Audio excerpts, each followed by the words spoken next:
할렐루야. 감사합니다. 날씨가 더워지고 또 습해지고 그래서 여러분들 건강에 유의하시는 여러분들 되기를 주님으로 축원드립니다. 한 주간 동안 이렇게 지내면서 이 말씀을 이렇게 묵상하고 암송을 하게 됩니다. 그러면 시편에 있는 말씀을 이제 여러 구절을 이렇게 암송하는데 시편 18편에 보게 되면 이제 그 말씀이 있어요. 나의 이제 찬송가 복음성가에도 이제 그런 가사가 있어요. 나의 힘이 되신 여호와여 내가 주를 사랑합니다. 우리가 하나님 앞에 이렇게 고백하는 거가 아주 굉장히 중요하고 귀한 거예요. 내가 주님을 사랑합니다라고 하잖아요. 주님을 사랑합니다. 그래서 나의 힘이 되신 여호와여 내가 주를 사랑합니다. 그런데 이제 사랑하는 그 근거를 알아야 돼요. 근거. 우리가 예배 드리는 근거, 또 우리가 헌금하는 근거, 봉사 충성하는 그런 근거, 기도의 근거, 물론 그런 근거에 대해서 정확히 알지 못하여도 그렇게 드릴 수 있어요. 그러나 이 목사가 가끔 그런 말씀 드리잖아요. 차원이 달라요. 그러니까 나의 힘이 되신 여호와여 내가 주를 사랑합니다 라고 주님을 사랑한다고 이렇게 주 앞에 나가잖아요. 그런데 그 근거가 뭐냐면 나의 힘이 되시냐, 힘이 되신. 하나님께서 나의 힘이 되시구나. 그리고 이제 그 2절에 쭉 나오는 말씀이 그 말씀이요. 여호와는 나의 반석이시여 요새시여 나를 건지시는 자시여 나의 하나님이시여 나의 피할 바이시여 나의 방패시여 나의 구원의 뿌리시여 나의 산성이십니다. 이것이 여호와 하나님께서 나를 향한 하나님의 놀라운 그냥 은혜거든요. 그런데 그런 은혜가 나의 힘이 되신 여호와야. 여호와 하나님, 내가 그 하나님을 사랑합니다. 이렇게. 그래서 하나님의 말씀을 우리가 잘 알고 그 말씀을 신앙하고 정말 그 말씀을 하나님께서 우리에게 기억력을 주셨는데 기억력 가운데 잘 이렇게 집어넣고 그리고 때때마다 그 말씀을 꺼내서 우리 마음 신앙 가운데서 이렇게 끌어내서 하나님 앞에 찬양드리고 고백하고 또 그 말씀 가운데서 주의 말씀은 내 발의 등이요 내 길에 빛이라 하는 그 말씀 같이 말씀대로 삶을 살아낼 때 그 말씀이 그것이 바로 성령님이 인도하신 그런 삶이라는 거예요. 성령님의 충만을 받으라고 그랬는데 성령님의 충만을 받기 원하는 그런 사모함 가운데 이런 충만한 삶이 무엇인가? 성령의 9가지 열매가 나오는 거잖아요. 사랑과 실학과 화평과 오래 참음과 자비와 양성과 충성과 온유와 절제라고 하는 그런 열매가 나올 때 이것은 성령께서 나를 인도해 가시는 건데 그 구체적인 삶이 무엇이냐고는 하나님께서 말씀을 통해서 우리에게 주신 그 말씀대로 우리가 삶을 살아낼 때 그 열매가 맺힌다는 거예요. 이따가서 그 말씀을 볼 건데 이제 5장에 우리가 이제 데살로니가전서 5장에 나오는 항상 기뻐하라 쉬지 말고 기도하라 범사에 감사하라 이는 그리스도 예수 안에서 너희를 향하신 하나님의 뜻이라고 말씀하고 있잖아요. 이 말씀 가운데서 이제 범사에 감사하라. 어떠한 일이든 간에 감사하라 그런 거예요. 어떠한 처지에 들어왔든 간에 우리의 생명이 경각에 달려있는 그런 순간까지도 하나님 앞에 감사하라고 주께서 말씀하고 있는데 그 말씀대로 우리가 순종할 때 하나님 감사합니다. 우리가 아침에 잠에서 눈을 뜨자마자 하나님 감사합니다. 오늘도 하나님의 은혜가 필요합니다. 하나님의 은혜가 있어야 내가 오늘도 삶을 살아낼 수 있습니다. 라고 하나님 앞에 고백할 때 나의 힘이 되신 여호와여 내가 주를 사랑합니다. 라고 주 앞에 사랑의 고백을 나갈 때 하나님께서 그런 말씀 가운데 그런 고백 가운데 우리를 인도하는 놀라운 역사함이 있는데 이것이 바로 성령님을 쫓아 행하라 그러면 육체의 욕심을 이루지 아니한다고 하는 그런 말씀의 실제예요. 그래서 여러분들도 이제 그런 말씀을 마음에 이렇게 담고 이제 시편 18편이거든요. 18편에 나오는 말씀을 잘 기억했다가 1절과 2절에 나오는 말씀 기억했다가 나의 힘이 되신 여호와여 내가 주를 사랑합니다 라고 조용한 가운데 있든 간에 또 아무리 복잡한 지하철 가운데 있어도 눈을 감고 하나님 앞에 나아갈 때 하나님께서 그 고백을 통해서 하나님의 놀라운 은혜를 우리 가운데 부어주세요. 제가 한 주간 동안 이렇게 삶을 살면서 이런 고백을 이렇게 자주 이렇게 해봤어요. 얼마나 귀한 것이지. 하나님께서 주시는 그런 은혜가 해본 자만이 알 수 있는 거예요. 이건 말로 어떻게 표현할 수 없지만은 그래서 여러분들도 한번 그렇게 나아가 보세요. 전에도 그 말씀 드렸잖아요. 로마서 14장 8절에 내가 살아도 주를 위해서 살고 죽어도 주를 위해서 죽나니 그러므로 내가 사나 죽으나 주의 것입니다 라고 고백하는 그 놀라운 고백이 얼마나 귀한 것인가. 우리 하나님 앞에 그런 고백으로 나아가는 여러분들과 제가 되기를 주님 여러분 축원드립니다. 오늘 소대히 이런 말씀 드리는 것은 이제 우리 주님께서 이 세상에 다시 오시는 그런 말씀에 대해서 함께 말씀 나누려고 합니다. 자, 네, 우리가 본문에 읽은 말씀 사전 4장 16절 17절 재림의 상황 때가 차면 이제 여섯 번째 앞으로 미래에 일어날 일에 대해서 말씀을 나누는 것이기 때문에 우리가 이 말씀을 정말 집중적으로 말씀을 잘 갖고 우리 마음 가운데 말씀을 담고 그리고 그 말씀 가운데서 소망과 기다림과 사모함 가운데 우리 삶을 살아가는 여러분 되기를 주님으로 부탁드립니다. 자, 본문의 말씀 보니까 주께서 호령과 천사장의 소리와 하나님의 나팔로 치니 하늘로부터 강림하시니 그리스도 안에서 죽은 자들이 먼저 일어나고 그 후에 우리 살아남은 자들도 그들과 함께 구름 속으로 끌어올려 공중에서 주를 영접하게 하시니 그래야 우리가 항상 주와 함께 있으리라. 이 말씀을 중심으로 이제 말씀을 나누려고 합니다. 하나님께서 앞으로 일어날 일에 대해서 어떻게 성경 가운데 말씀하고 있는 것인가. 제가 이 말씀을 이제 이렇게 준비하면서 어떻게 하면은 여러분들과 제가 앞으로 일어날 일에 대해서 좀 더 실제적으로 말씀을 우리 마음 가운데 담을 수 있고 또는 우리 경험 가운데 이렇게 할 수 있는 것인가라고 생각을 해봤어요. 그런 가운데 이런 생각이 나요. 이제 단체 여행을 이제 가려고 준비하게 되면은 그 인솔자는 그냥 무작정 가는 게 아니잖아요. 사전 답사도 하잖아요. 물론 지금은 인터넷이 발달돼서 그냥 앉아서 그냥 가상적으로 인터넷 가운데 다 이렇게 할 수 있지만 그래도 직접 가는 거와 다른 거예요. 왜냐고 하면은 교통이 과연 출발해서 시간이 얼마나 걸리고 또 여기저기 이렇게 다니면서 시간이 얼마나 걸리고 어디가 또 좋은 곳이고 우리의 여행 가고자 하는 그런 사람들의 그런 수준에 맞게끔 어디를 가야 되는 것인가 또 어디서 잠을 자야 될 것인가 어디서 먹어야 될 것인가 이런 것을 인솔자가 잘 인솔을 해 나가야 되잖아요. 그럼 먼저 가봐야 되잖아요. 제가 그런 이제 심정을 가지고 먼저 이 말씀에 대해서 미리 가봤어요. 가상적으로 미리 가봐서 그 말씀에 대한 것을 이렇게 해보고, 그리고 여러분들과 한 주간 동안에 그 말씀을 이제 묵상하면서, 연구하면서 함께 은혜를 나누려고 하는데, 이제 뭐예요? 약 40분 정도에 걸쳐서 그 한 주간에 나오는 그 말씀에 대해서 핵심적인 그런 말씀을 나눠야 되겠다. 정말 우리 성도들이 이런 부분에도 꼭 알아야 된다라고 이렇게 생각을 하고 말씀을 나눌 것입니다. 그래서 이제 여러분들 믿음의 열차를 타고 말씀의 철길을 이제 달려가려고 합니다. 그러니까 여러분 다 믿음의 열차를 함께 타고 제가 이제 인솔자예요. 제가 인솔자로서 먼저 사전 답사를 했기 때문에 말씀을 통해서 함께 은혜를 나눌 것인데 말씀을 잘 하나하나 보면서 정말 앞으로 일어날 일이 이런 것이구나 라고를 미리 경험해 보는 거예요. 미리 경험해 보는 거예요. 자, 지난주에는 우리가 예수님의 징조에 대해 말씀을 나눴잖아요. 예수님의 징조. 오늘은 예수님께서 이 세상에 재림하실 그런 상황에 대해서 말씀을 나눌 거예요. 자, 보니까 징조란 결과를 나타내기 위한 전조청상이라고 말씀했잖아요. 잠깐 말씀 볼 거예요. 이제 이 보니까 제자들이 예수님께서 조용히 나와서 예수님께 여쭤봤잖아요. 이 마지막 때 주의 임재하심이 세상 끝에는 무슨 징조가 있습니까? 라고 물어봤을 때 그 징조가 자, 무화과나무다. 무화과나무 비유를 봐봐라. 무화과나무가 연하해지고 잎사귀를 하면 여름이 가까운 줄 너희 알지 아느냐? 이와 같이 이 모든 일을 보거든 인자가 가까이 곧 문 앞에 이른 줄 알라. 자, 지난주에 말씀 나눈 거 생각이 나죠?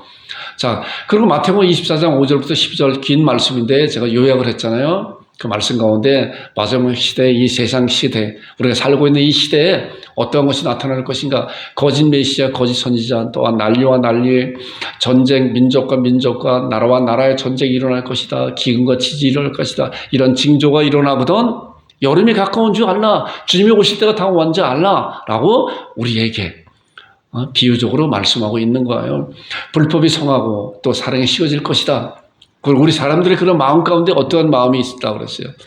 너는 알라 이것을 알라 말세에 고통하는 때가 이르니 사람들의 마음이 어떤지 자기를 사랑하고 돈을 사랑하고 자랑하고 교만하고 비방하고 부모를 거역하고 감사하지 않으며 거룩하지 아니하며 부정하고 원통하고 모함하고 절제하고 사나하고 선한 것을 좋아하지 아니하고 배신하고 조급하고 자만하고 쾌락사랑을 하나님 사랑으로부터 하였다. 이 말씀은 지난주까지 함께 말씀을 나눴는데, 자, 지금 살고 있는 이 시대가 이러한 시대라고 하는 것은 성경은 2000년 전에 기록된 이 성경이 정확하게 말씀하고 있는 것을 우리가 이 말씀을 통해서 확인해 보게 됩니다. 자, 이제 마지막 징조의 이제 그 크라이막스가 이제 이거잖아요. 신부의 완성. 자, 보니까 전국 복음이 모든 민족에 증거되기 위해서 온 세상이 전파되니 그때의 끝이 오실 것이다. 제가 이 말씀을 여러 번 많이 말씀드렸죠. 마지막 벽돌이 쌓는 그 순간에 이제 주님께서 오신다. 보니까 이방인의 충만한 수가 들어오기까지 이스라엘 더러부드는 게 된 것이다. 신부가 완성될 때 신부 아버지가 아들을 보고 가서 신부를 데려오라 그랬잖아요. 자, 이제 우리 가보는 거예요. 가보는 건데 계시록에는 이제 신부가 완성됐어요. 계시록 19장 7절에 보니까 우리가 즐거워 크게 기뻐하며 그에게 영광을 돌리세 어린 양의 혼인기한이 이르렀고 그의 아내가 자신을 준비하였으므라. 자, 그의 아내가 어린 양의 신부라 그랬잖아요. 그 어린 양의 신부가 누구라 그랬어요? 교회라 그랬고 교회의 지체가 우리라 그랬잖아요. 우리. 그래서 우리 지체인 우리가 마지막 신부의 단장이 끝났을 때 온 세계 어떠한 그 마지막 하나님의 택한 백성이 구원받는 그 순간에 이제 하나님께서는 이제 때가 됐다. 아들아 가서 아내를 데려와라. 신부를 데려와라. 그때가 예수님께서 신부를 데리러 오시는 마지막 그 시간이라는 거예요. 우리는 그 시간을 이 세상 어느 누구도 알지 못해요. 왜요? 그 마지막 그 구원받는 자가 누군지 어떻게 알아요? 그걸 안다고 하는 것은 다 잘못된 거예요. 성경이 분명히 그 말씀을 하고 있기 때문에. 자, 그래서 재림의 목적 두 가지가 혼인잔치, 예수님 기지상에 오시는 그런 두 가지, 큰 두 가지 목적으로 제가 이제 구분했다고 그랬잖아요. 어린 양의 혼인잔치를 위해서 신부를 데려오기 위해서 그리고 세상을 심판주로 이 세상에 오신다고 말씀한 것을 지난주에 함께 은혜를 나눴습니다. 자, 오늘은 예수님의 재림에 대해서 오시는 모습, 그 상황, 징조를 이제 다 봤잖아요. 그러면 이제 예수님께서 이 세상에 이제 오시는 거예요. 여러분들 이제 믿음의 열차를 타고 말씀의 철로를 달려가고 있는데 지금 다 같이 함께 달려가고 있죠. 제가 이제 인솔차예요. 저는 답사하고 왔어요. 답사하고 와서 여러분과 함께 이제 그 길을 가고 있는 거예요. 이런 상황을 생각하면서 그래야 좀 더 이 말씀에 대해서 이해할 수 있겠구나라고 생각해서 그런 비유적인 말씀을 하고 있는 것입니다. 자, 그런데 이제 우리가 미래에 대한 그런 말씀을 정확히 알기 위해서는 하나의 룰이 있어요. 법칙이 있어요. 그것도 하나님께서 성경 말씀을 통해 정확히 말씀하고 있는 거예요. 자, 이사야 33장 16절은 제가 말씀 가운데 가끔 그 말씀을 잘 하잖아요. 너희는 여호와 책을, 제가 보겠습니다. 너희는 여호와의 책을 찾아보아라. 전에 있던 여호와의 책을 자세히 읽어봐라. 그것이 이것들 가운데 빠진 것이 하나도 없고 제짝이 없는 것이 없으니. 자, 하나님의 말씀은 완벽한 말씀이에요. 빠진 것이 없으니 이는 여호와의 입이 이를 명하셨고 그의 영이 이것들을 모으셨다. 하나님께서 입술로 말씀하시고 또한 그 선지자들을 통해서 기록하게 하시고 그리고 그 기록된 그 말씀을 성령께서 모으신 그 말씀이 우리가 갖고 있는 신약성경 66권에 있는 말씀이에요. 이거 얼마나 놀라운 말씀인지 몰라요. 이 안에는 가끔 제가 그 퍼즐에 대한 말씀 드리잖아요. 퍼즐. 제가 이 말씀을 근거로 해서 성경 말씀은 얼마든지 수많은 말씀이 퍼즐 맞추기다. 퍼즐 맞추기. 퍼즐같이 맞춰야 커다란 그림을 볼 수 있는 것이다. 그렇기 때문에 이 퍼즐을 아무렇게나 맞추는 것이 아니다라는 것.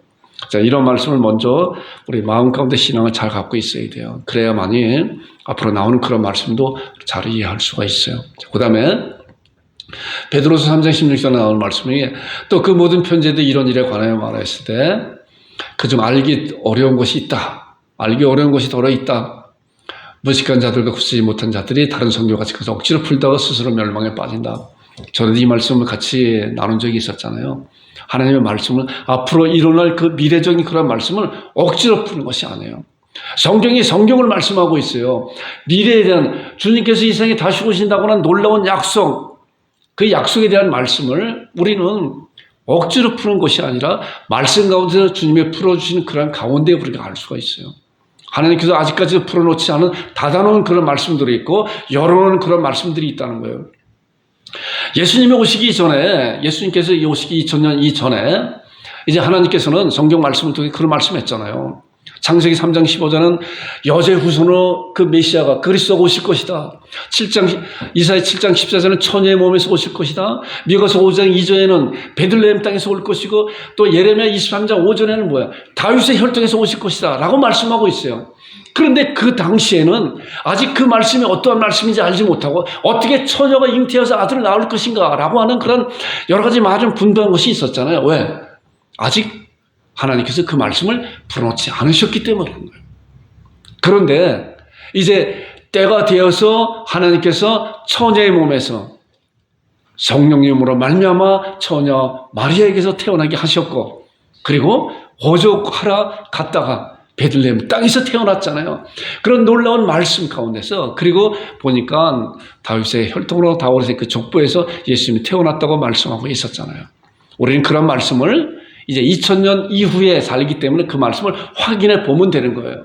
그런데 이제 우리가 지금 살고 있는 이 시대는 앞으로 예수님께서 이 세상에 다시 오신다고 하는 그런 놀라운 약속인데 이 약속을 어떻게 말씀을 가운데서 우리는 그런 문제를 어떻게 신앙하며 어떻게 풀어가야 될 것인가. 여기 보니까 알기 어려운 것은 아직까지도 하나님께 풀어놓지 않았어요. 억지로 풀다가 스스로 멸망에 이르느니라. 또 고린도서 13장에 이제 사랑장이라고 그랬잖아요. 사랑장 13장 10절에 보니까 사도 바울도 이런 말씀하고 있어요. 자 보세요. 우리가 지금은 거울로 보는 것이 심히 하나. 자, 당시에 그 거울은 우리가 지금 보는 그런 거울과 다른 거울이에요. 당시의 거울은 청동 거울 같은 그런 거기 때문에 거울을 보게 되면은 이렇게 이제 희미하게 보여요. 그 말씀에 하는 거예요. 자, 지금은 거울로 보는 것 같이 심히 하나. 그때는 얼굴과 얼굴을 대하여 볼 것이고 지금은 내가 부분적으로 아나. 자, 사도 바울도 부분적으로 알아요. 부분적으로. 하나님께서 열어놓지 않은 것은 잘 알지 못하는 거예요.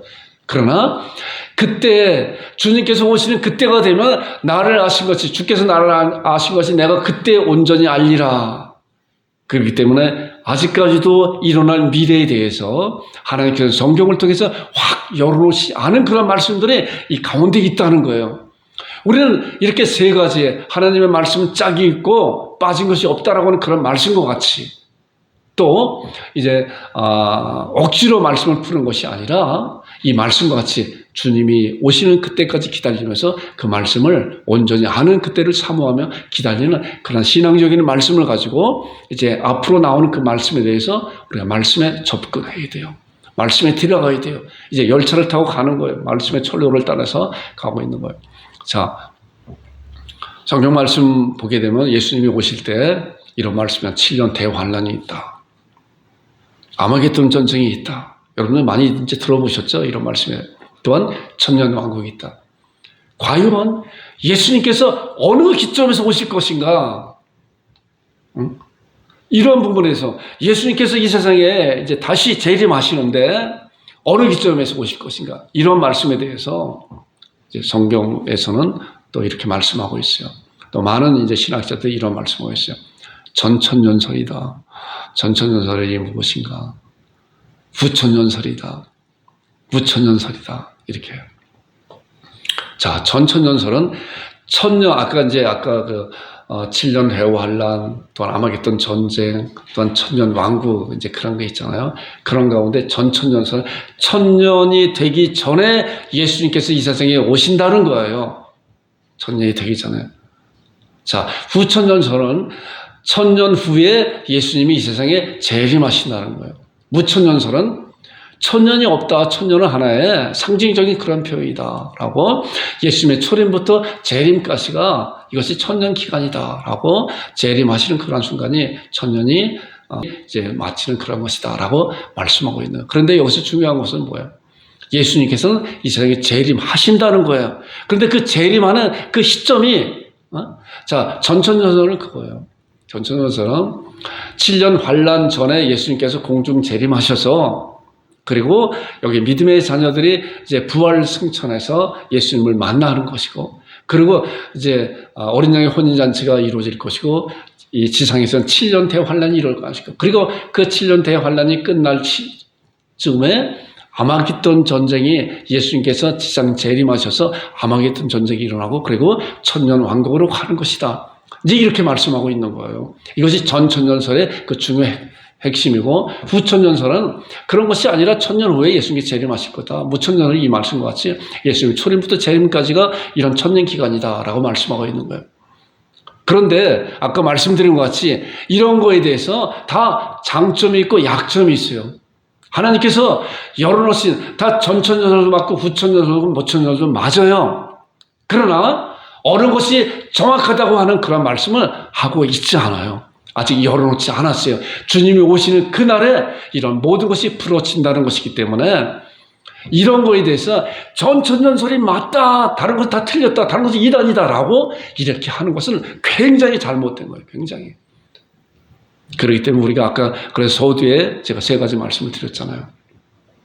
하나님께서 말씀을 통해서 짝이 없는 것이 없고 또한 그것이 다 빠진 것이 없다. 그리고 주님이 오시는 그날에 이런 모든 문제가 풀어날 것이다. 그리고 억지로 풀다가 스스로 멸망에 빠진다는 거예요. 후천년설만이 이것이 절대적인 진리라고 지금 주장하면은 잘못된 길로 빠진다는 거예요. 그래서 우리는 이런 것을 할 때 주님의 재림에 대한 그런 말씀을 나눌 때 아까 말씀드린 것 같이 그런 말씀을 통해서 주님이 오시는 그날에 이런 모든 것을 다 풀어줄 것이구나. 그러나 예수님께서 이 세상에 재림하신다고 하는 분명한 사실을 우리는 신앙하면서 마찬가지로 전천년설에도 후천년설에도 무천년설에도 예수님께서 이 세상에 재림하신다고 하는 그런 분명한 사실을 말씀하고 있는 거예요. 그래서 이제 이런 모든 것을 건너뛰고 예수님께서 재림하시는 그런 광경에 대해서 말씀을 나눌 거예요. 그러기 전에 이제 우리가 먼저 잘 알고 신앙해야 될 것이 무엇인가. 우리가 잘 아는 말씀인데 성경 말씀 구절은 제가 말씀을 드리지 않아도 우리가 아는 말씀이에요. 첫 번째로 예수님은 천국에서 신랑으로 그리고 심판주로 재림을 준비하고 계신 분이다. 우리가 여행할 때 이제 준비하는 그런 도구들이 있잖아요. 세면 도구도 준비해야 되고 여러 가지 옷까지도 준비하잖아요. 마찬가지로 이런 준비를 가지고 나가야 돼요.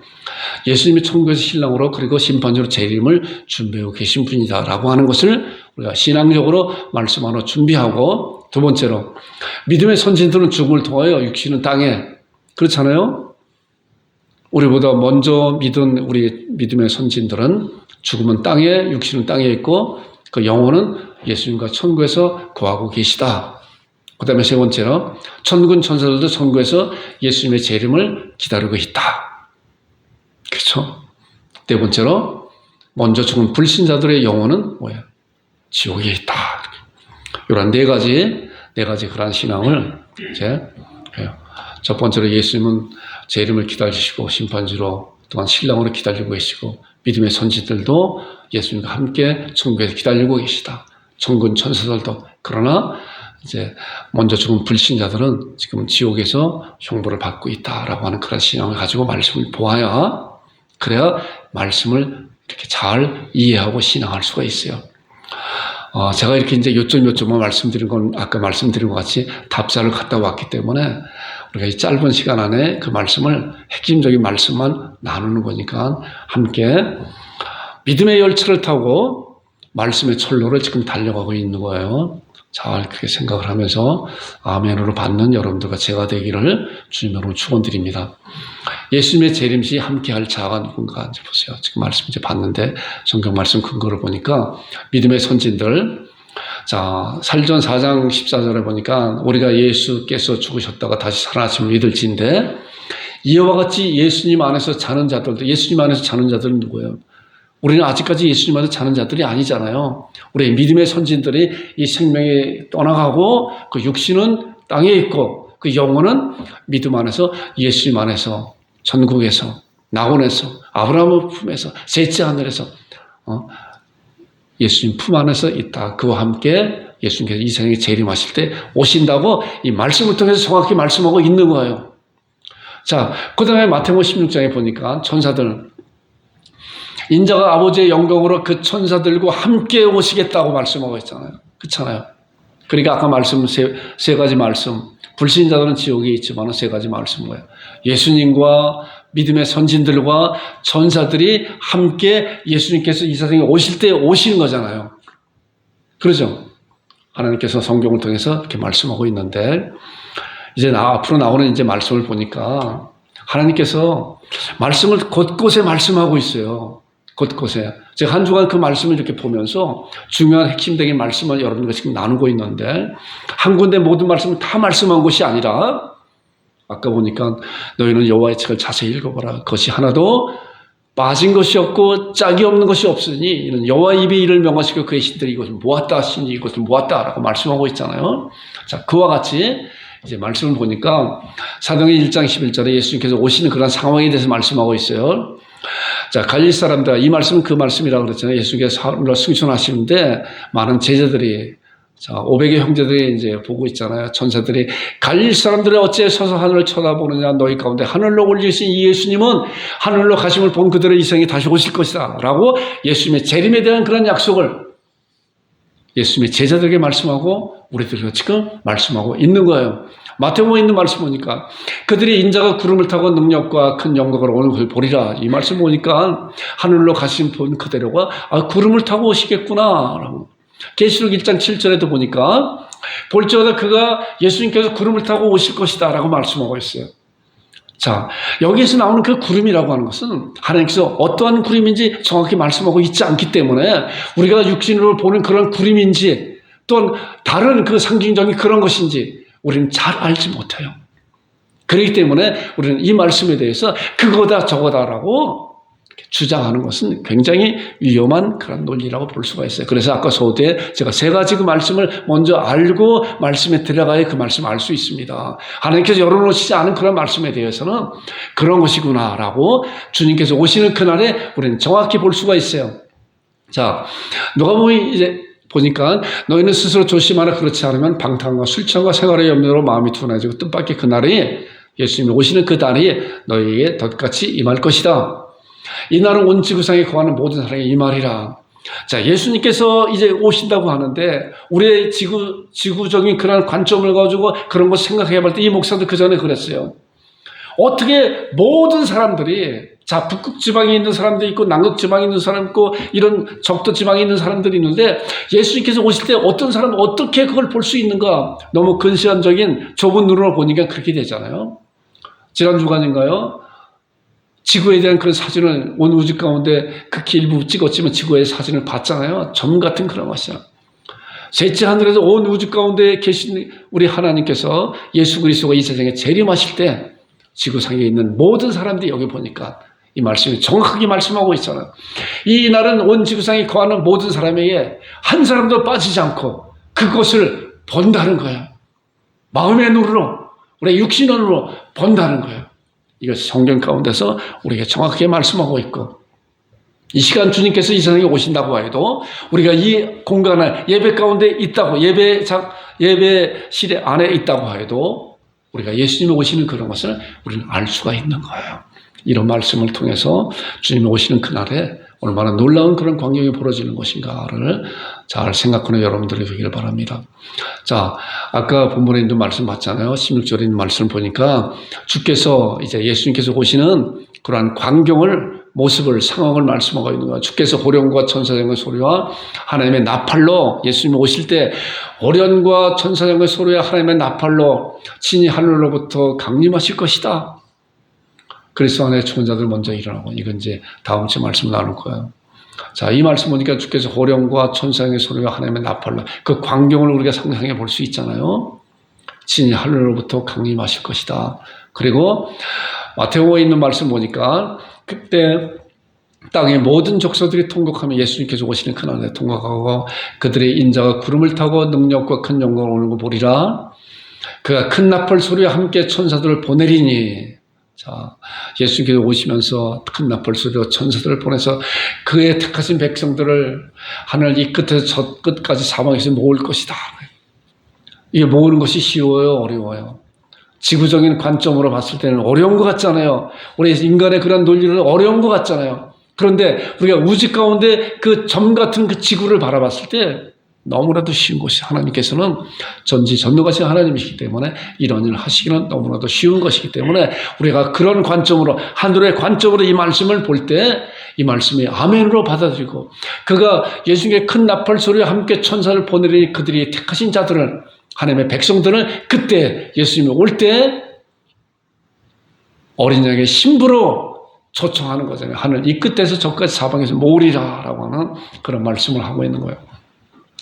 자, 제가 아까 퍼즐 맞추기라고 하는 그런 말씀 같이 하나님께서 예수님께서 이 세상에 재림하시다고 그런 약속된 말씀이 곳곳에 말씀을 하고 있어요. 곳곳에. 제가 다 말씀드리지 않아도 중요한 그 말씀들을 여기저기에서 말씀을 함께 나누는 거예요. 자, 베드로후서에는 어떻게 말씀하고 있는 것인가? 그날에 예수님께서 오시는 그날에 하늘에 큰 소리 떠나고 물질이 뜨거운 불에 부러지리니 땅과 그 중에 있는 모든 일이 드러날 것이다. 예수님이 오시는 그날에 하늘에 큰 소리로 떠나간다. 어려움과 천사의 소리와 하나님의 나팔 소리로 예수님이 강림하신다고 하는 그런 말씀과 또한 이렇게 유사한 그런 말씀을 하고 있죠. 살후 1장 7절에 보니까 주 예수께서 자기의 능력의 천사들과 함께 하늘로부터 불꽃 가운데 나타날 것이다. 자, 천사들과 함께 불꽃 가운데 나타나서 천사들을 보내서 하늘 땅 이 끝에서 저 끝까지 하나님의 택자들을 불러 모은다고 말씀하고 있잖아요. 다른 복음서의 말씀 보니까. 자, 이런 말씀을 제가 이렇게 요약을 한번 해봤어요. 여기저기 있는 흩어진 말씀을 큰 퍼즐같이 맞춰봤어요. 맞춰보니까 하나님께서 예수님을 전권 대서로 주셨잖아요. 마태복음 28장 18절에 하늘과 땅의 모든 권세를 내게 주셨으니 그러면 너희는 가서 이제 이 말씀 맞지. 그런 말씀이죠. 전권 대서를 하나님께서 예수 그렇게 주셨기 때문에 전권 대서로 계신 예수님께서 호령과 능력과 큰 영광으로 하나님의 나팔소리를 내며 아까 쭉 말씀한 거에 대한 것을 제가 핵심적인 말씀을 이렇게 순서대로 요약을 한번 해본 거예요. 호령과 능력과 큰 영광으로 하나님의 나팔소리를 내며 자, 전권 대서를 가신 그 예수님께서 정말 호령과 같은 그런 소리로 그래서 그런 소리를 들었을 때 우리 하나님의 백성들은 신부들은 감상과 기쁨과 환희로 그분을 맞아들이지만은 그렇지 않은 백성들은 통곡한다고 그랬잖아요. 통곡한다고. 하나님은 나팔 소리로 내며 천사들과 믿음의 선진들의 영혼과 함께 구름을 타고 오시는데 예수님이 오시는 그 광경을 말씀을 통해서 요약을 해본 거예요. 천사들을 먼저 보내요. 하늘 이 끝에서 저 끝까지 택자들을 모은다. 자, 이것이 예수님께서 오시는 그런 광경을 우리가 말씀을 통해서 요약해 본 거예요. 자, 지구상의 그런 사람들은 어떤 것인가 보세요. 예수님께서 오실 때 이 세상에 남아있는 사람들, 이 세상에 있는 사람들, 아직 생명에 붙어있는 사람들, 믿음의 사람이든 믿지 않는 사람들 어떤 모습인가 성경에 정확하게 말씀하고 있는데 비유적인 말씀을 하고 있어요. 내가 너에게 이르노니 그 밤에 둘이 한 자리에 누워 있으네 하나는 데려감을 얻고 하나는 버림을 당할 것이다. 자, 하나 데려감을 얻는다는 자는 누구예요? 천사들을 보내서 하나님의 택자들을 이 땅 끝에서 저 끝까지 다 모아서 데려감을 당하고 그러나 데려감을 당하지 않는 버려둠을 당하는 그런 자들은 불신자들이라고 말씀을 통해서 정확하게 말씀하고 있어요. 자, 두 여자가 함께 맷돌을 갈고 있으며 하나는 데려감을 덮고 하나는 버려둠을 당할 것이다. 그때 이렇게 성경은 아주 정확하게 구체적으로 비유적인 말씀이면 이렇게 말씀하고 있는 거예요. 자, 이 말씀은 노아의 시대와 같이 평안하고 안전하다. 먹고 마시고 장가들고 시집가는 그런 시대가 바로 우리가 살고 있는 그런 시대다. 함께 맷돌을 갈고 있는데 그때 주님께서 오실 때 가는 한 사람을 데려감을 당하고 하나는 버림을 당할 것이다. 라고 하는 그런 것을 우리가 이런 말씀을 통해서 알게 됩니다. 자, 25장 10절에 보니까 이제 열처녀 비유에 대한 말씀. 자, 열처녀 가운데서 기름을 준비한 다섯 처녀는 기름을 준비하기 때문에 기름을 준비하지 못한 기름을 살아간 그 사이에 예수님께서 오셔서 신랑이 오심으로 준비했던 자들이 함께 혼인잔치에 들어가고 문을 닫혔다. 그런데 기름을 준비하지 않은 그런 자들은 어땠어요? 가서 기름을 사왔지만은 기회를 잃어버렸잖아요. 기회. 자, 보니까 대답하여 이르되 진실로 너희에게 이르노니 내가 너희를 알지 못하노라. 주님께서는 기회를 부여해 줌에도 불구하고 그 기회를 저버리는 자들. 그게 이제 히브리서 10장 29절에 나오는 아주 이제 중요한 말씀인데, 하나님의 아들의 이름을 짓밟고, 그 다음에 너희를 거룩하게 한 언약의 피를 부정한 것으로 여기고 성령을 욕되게 하는 자에 당연히 받을 형벌이 어떤 것이냐고 생각하라. 자, 주님을 거부하는 자들이 바로 그런 거예요. 하나님의 아들의 이름을 짓밟고, 그리고 우리를 거룩하게 하는 언약의 피를 부정한 것으로 여기고, 그리고 성령을 욕되게 하는 자. 성령을 욕되게 하는 자. 이들이 받을 당연한 그런 것이 어떤 것인가 생각해 보라. 버려둠을 당하는 그런 자들이 당연히 자기들이 행한 그런 것에 대한 대가를 받게 되는데, 그것은 영원한 영벌이라는 거예요. 자, 예수님께서 이제 부활을 재림하실 때 이제 부활에 대한 것이 이제 있잖아요. 자, 부활에 대한 말씀을 하는데 산동 24장 15절에 나오는 말씀 보니까 그들이 기다리는 바 하나님을 향한 소망을 낳아 가졌으니 곧 의인과 악인의 부활이 있으리라. 자, 제가 말씀을 막 이렇게 건너뛰는 거예요. 자, 의인과 악인의 부활이 있어요. 먼저 된 자들이 일어나고 그 후에 우리 살아남은 자도 우리가 부활체로 변하는데, 또한 악인도 부활해요.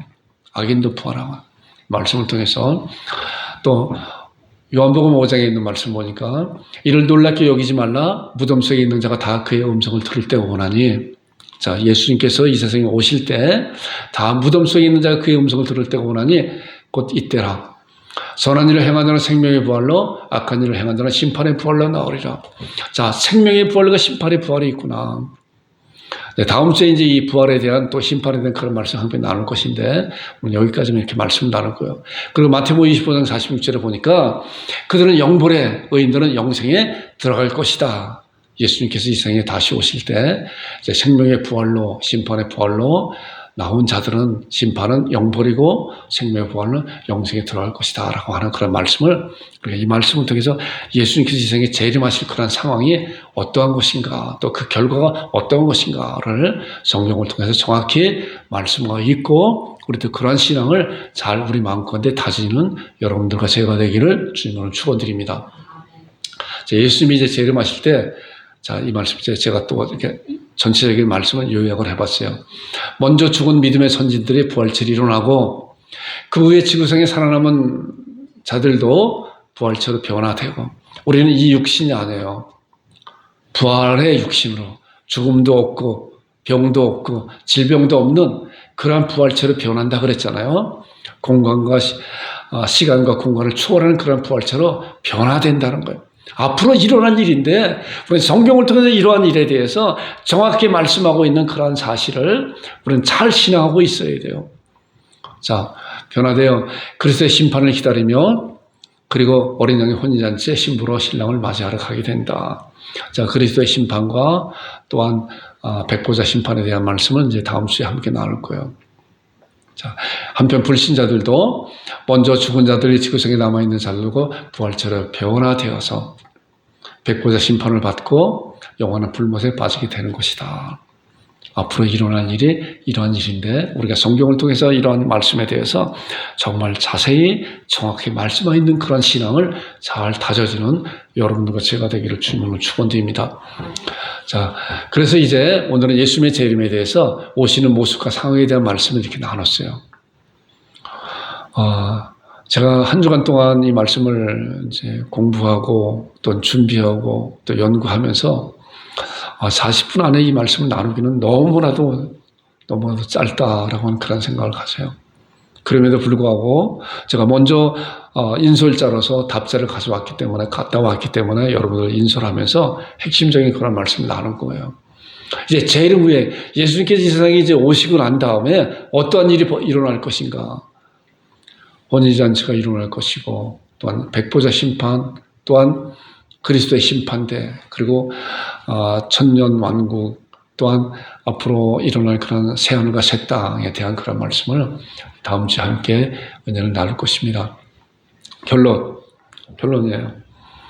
제가 계속적으로 이제 마지막 시대에 일어날 그런 일에 대해서 말씀하면서 결론적인 그런 말씀 함께 나누는데, 오늘 결론에 대한 그런 말씀은 우리가 오늘 데살로니가 전서 4장 말씀을 펴고 있잖아요. 5장, 자, 5장 1절부터 이제 마지막 절까지 28절까지인데, 긴 말씀 같아도 이 말씀은 그렇게 긴 말씀이 아니에요. 이 말씀을 읽고 결론을 마무리하려고 합니다. 자, 데살로니가 5장 1절부터 28절에 있는 말씀을 제가 홀수 1절은 제가 읽고 2절은 여러분들이 읽는데, 말씀을 끝나고 난 다음에 바로 기도할 것입니다. 제가 말씀이 읽어보니까 자세하게 우리 믿음의 사람들 예수님이 오시는 그날을 사모하면서 기다리면서 어떻게 삶을 살아내는 것인가에 대한 말씀을 말씀하고 있어요. 함께 말씀을 읽으면서 그 말씀이 나의 말씀입니다, 내가 그렇게 하겠습니다 하나님 앞에 결단하는 여러분들이 되기를 부탁드립니다. 자, 1절 제가 읽겠습니다. 다 찾으셨죠? 5장 1절에 형제들의 때와 시기에 관하여는 너에게 쓸 것이 없음은 주의 날이 밤에 도둑같이 이룰 줄을 너희 자신이 자세히 알기 때문이라. 그들이 평안하다 안전하다 할 그때에 임신한 여자에게 해산의 고통이 이름과 같이 멸망이 갑자기 그들에게 이르리니 결코 피하지 못하리라. 형제들아, 잊지 아니하며 그날에 도둑같이 너에게 임하지 못하리라. 너희는 다 빛의 아들이요 낯의 아들이라. 우리가 밤이나 어둠에 속하지 아니하나니 그러므로 우리는 다른 이들과 같이 자지 말고 오직 깨어 정신을 차릴지라. 자는 자들은 밤에 자고 취하는 자는 밤에 취하되 우리는 낮에 속하였으니 정신을 차리고 믿음과 사랑의 호심경을 붙이고 구원의 소망의 투구를 쓰자. 하나님이 우리를 세우심은 노하심에 이르게 하심이 아니요 오직 우리 주 예수 그리스도로 말미암아 구원을 받게 하심이라. 예수께서 우리를 위하여 죽으사 우리로 하여금 깨어있든지 자든지 자기와 함께 살게 하려 하셨느니라. 그러므로 피차 권면하고 서로 덕을 세우기를 너희가 하는 것 같이 하고, 형제들아 우리가 너희에게 구하노니 너희 가운데서 수고하고 주 안에서 너희를 다스리며 권하는 자들은 너희를 알고 그들의 역사를 말미암아 사랑 안에서 가장 귀히 여기며 너희끼리 화목하라.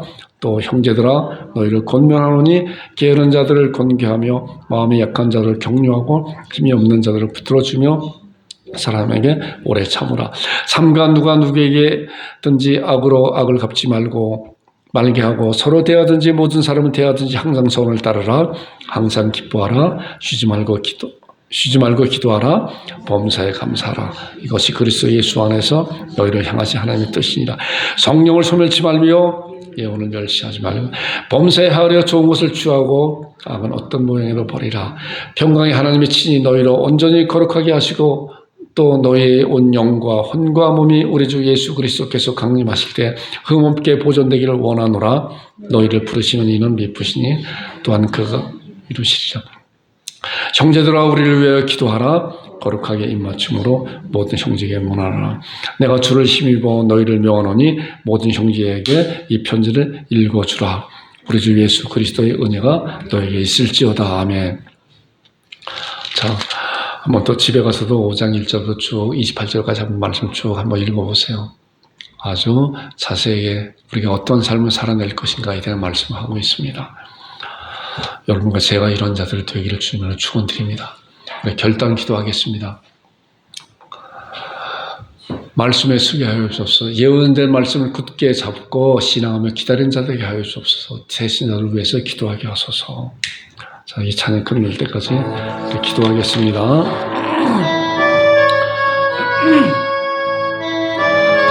하나님 아버지 은혜를 감사합니다. 감사합니다.